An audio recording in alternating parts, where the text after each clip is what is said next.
One Psalm day, Psalm 17, a story that will make Psalm 17 come alive. In the shadow of his wings in the quiet suburb of Brookhaven, 3 lives were woven together without realizing how much they would one day depend on each other. Ethan Carter, a young attorney fresh out of law school, believed justice was something earned through sharp reasoning and the letter of the law, always precise in his arguments. His faith was tucked away in a quiet corner of his heart, more tradition than conviction. Grace Bennett, his childhood neighbor and closest friend, was a music teacher at the local elementary school. Warm, sensitive, and deeply empathetic, she believed there was good in everyone, even when the world seemed determined to prove otherwise. And there was Michael Torres, a former police officer forced into early retirement after being falsely accused of corruption. Since losing his badge, he'd kept to himself, working as a night security guard and staying far from neighborhood gossip. It began on a rainy Thursday evening when Grace found Ethan standing at her porch, troubled. One of his clients, a humble food truck owner, had been accused of theft. The evidence planted pointed to him without question. Ethan knew taking this case meant going up against some of the most powerful people in the city. Michael, walking past on his way to work, overheard enough to stop. "That kind of setup, I've seen it before," he said, his voice low, his eyes carrying both anger and pain. Ethan hesitated. He knew Michael's history, and trusting him could be risky for his own reputation. But something in the ex-officer's steady gaze made him reconsider. The 3 began meeting in secret, digging through records, retracing steps, and finding witnesses willing to speak. The threats came early. Anonymous phone calls, unfamiliar cars parked on Grace's street, even a brick thrown through Ethan's office window. One night, Grace, feeling fear creeping in, found comfort in the words of Psalm 17 before bed. "Keep me as the apple of your eye, hide me in the shadow of your wings." She shared it with the men, and soon it became their unspoken code. When one said under the wings, the others knew it was time to be brave and stand firm. Their digging uncovered something dangerous. The crime had been orchestrated by a wealthy businessman, the very same man who had destroyed Michael's career years earlier.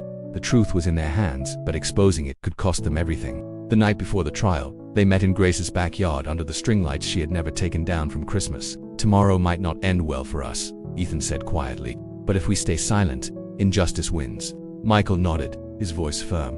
"I'd rather face the lion than hide for the rest of my life."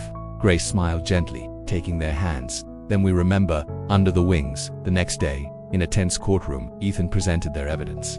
The food truck owner was acquitted, and the businessman was placed under investigation. They left to quiet applause, but what mattered most was something invisible, the peace of knowing they had done what was right.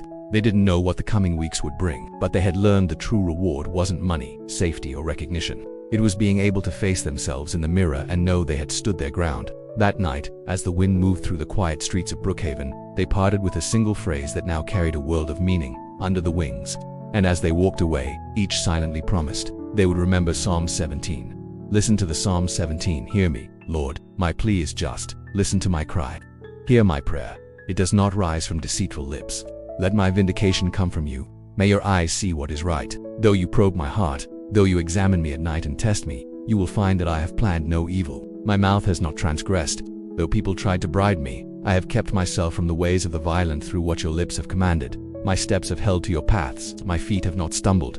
I call on you, my God, for you will answer me. Turn your ear to me and hear my prayer. Show me the wonders of your great love, you who save by your right hand those who take refuge in you from their foes.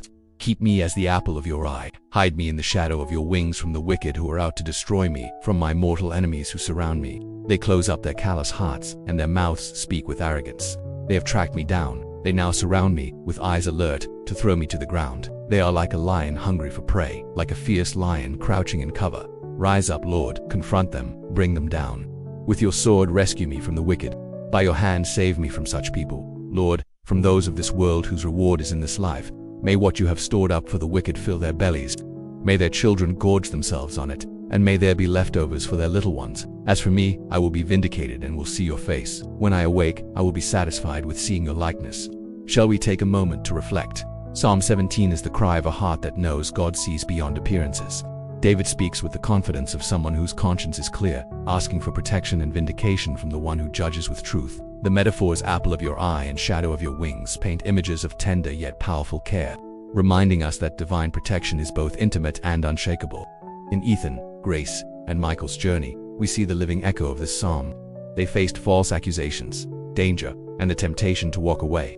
Yet like David, they held to integrity, believing that truth was worth defending even when the cost was high. The verse that became their code, "Hide me in the shadow of your wings," was not just a comforting phrase, but a declaration of trust that their safety and victory would ultimately come from God.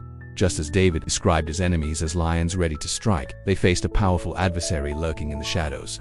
But rather than relying solely on their own strength, they leaned into courage grounded in faith. The peace they felt after the trial was the same peace David longed for, to be vindicated and to see God's face.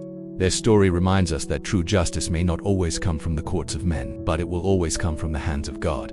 And when we walk with integrity, even in the darkest moments, we live under His wings, where no threat can truly destroy us, and where the soul finds rest.